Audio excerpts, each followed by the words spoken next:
ルブに一番近い締めの放流バルブ、ここから福の稲見へ送電されます。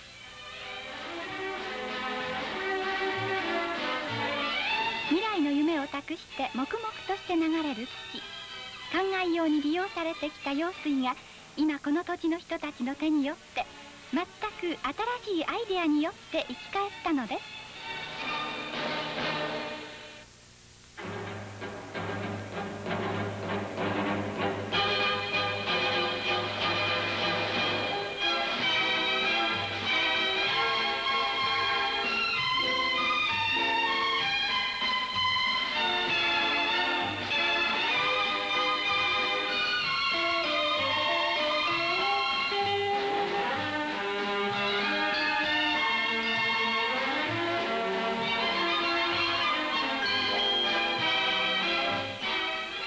5号バルブです。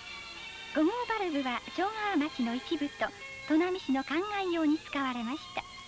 バルブの汚泥水はしばらく専用の水路で砺波市大門まで運ばれ、季節の若林口用水路の山王川へ落として目的の灌漑地へ運びました。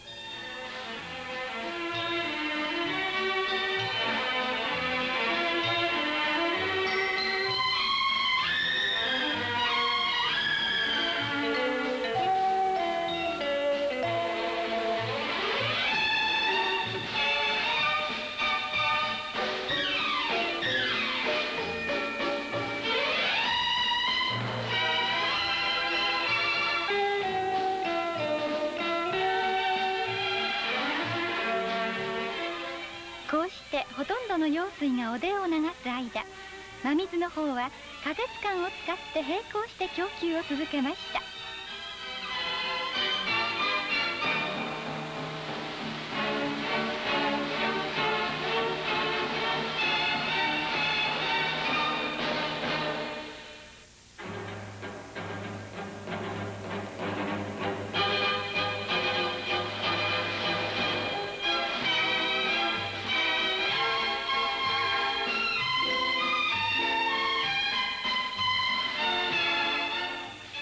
市を横切る用水がいつもの清流でないことで、やっとこの事業を知った町の人たちもいらっしゃいました。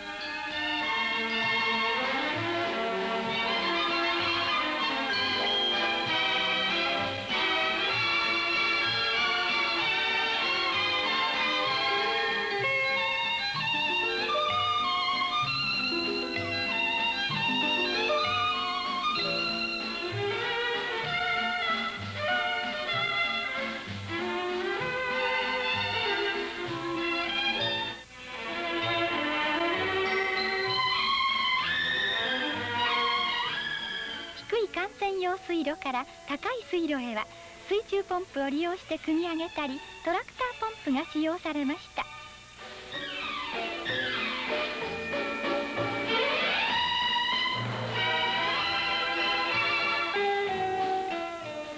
どの水田や高地にも汚泥水を供給するわけではないので、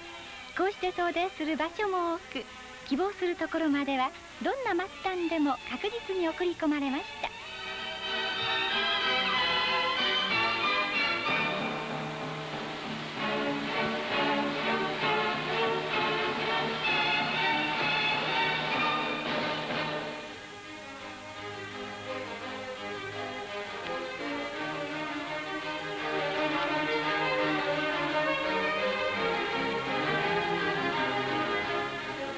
客入される水田にはあらかじめ申し込みカードを立て、客入し終わったら作業員はこのカードをまとめて資料を作っていきます。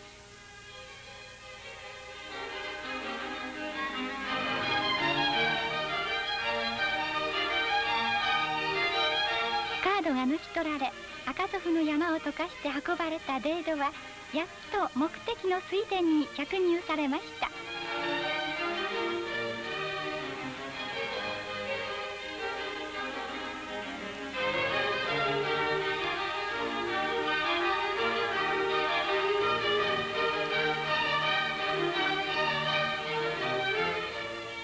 選び抜かれた土壌が今音もなく堆積を始めます。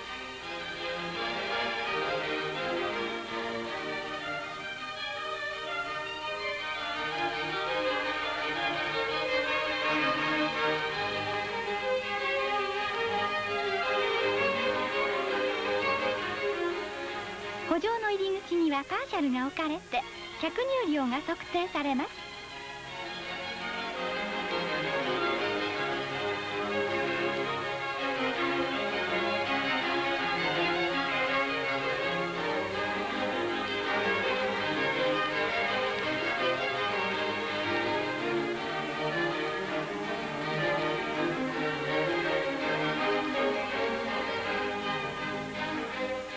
着入は毎年農閑期の10月から3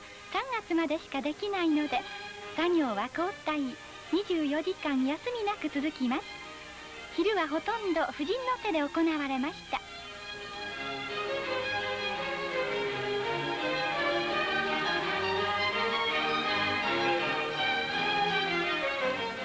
事業開始当時はこの鳴らし作業を人の手でやっておりましたが、今はハイドバン付きトラクターで均等に着入されるよう鳴らします。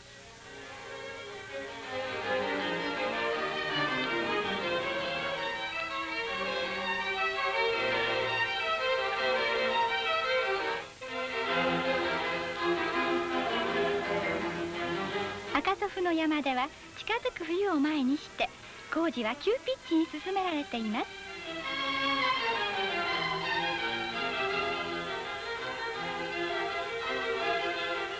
サイド地の山の姿は日に日に形を変えていきます。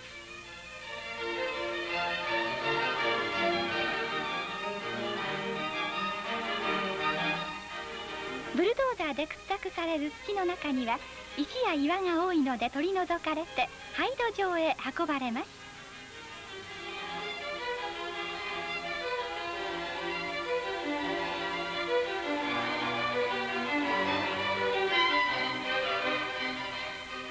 造成中、プラントから排除されたものは第2、第3ハイド場に集められます。この作業に手抜かりがあると用水路で公害を起こし、着入地で作業が難航します。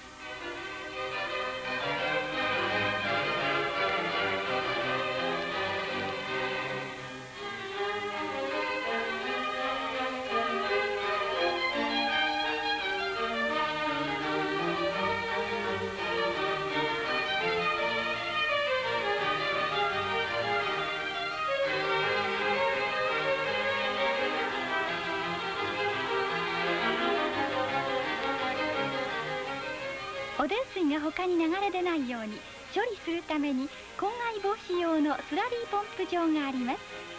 ここでプラントから流れ出す汚泥水を集めてもう一度プラントに送り返し製品化するのです。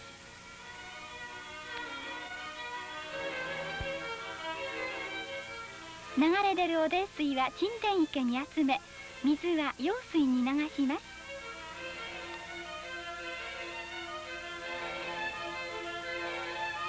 流水できない圃場へはこうして直接客土を搬入することも一部では行われました。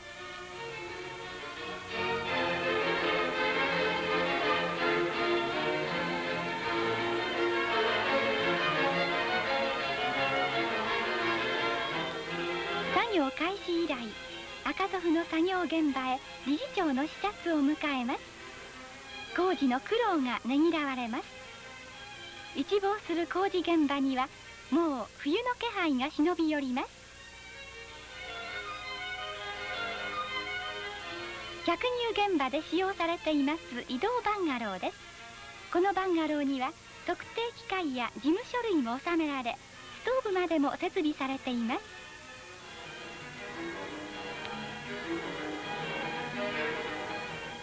バンガローは越中女の力で持ち上げられます。休憩時間は手頃な社交場に変わります。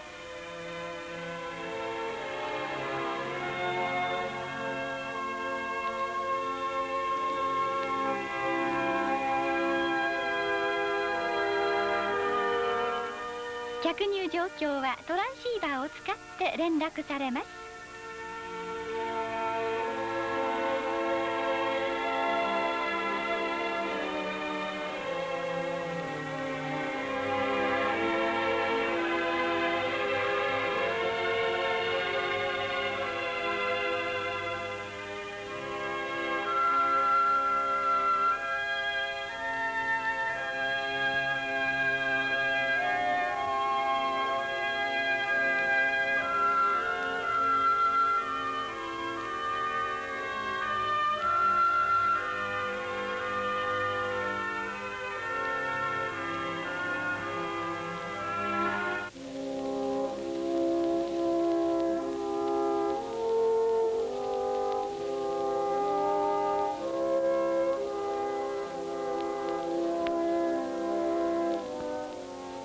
地域には固定無線局を持った親バンガローと、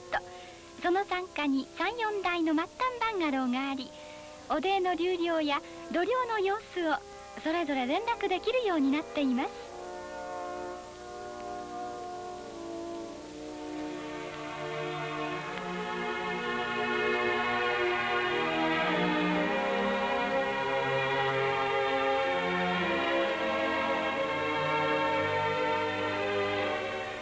12月も半ば過ぎると北国は雪。厳しい冬を迎えての作業に雪国に住む人たちの生活の知恵が生まれ、順調に作業が進められていきます。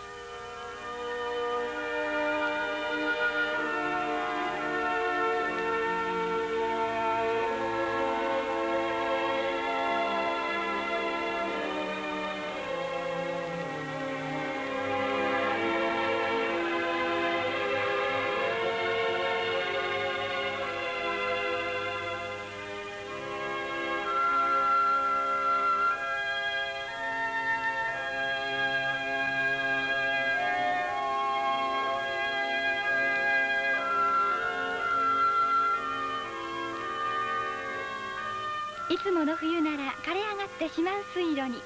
今は瀬音を立てて流れる土の水。柔らかい冬の日差しにトランシーバーの声が弾み、豊かに実る秋への思いにみんなの顔もついほころびます。流水客土着工以来、砺波市安川工区、金谷工区完了。そして赤祖父工区、昭和51年完了予定。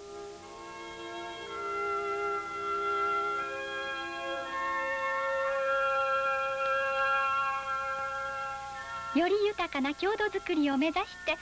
今日も着々と地元民の協力を得て工事が進められています庄川地区。今その期待が大きくかけられているのです。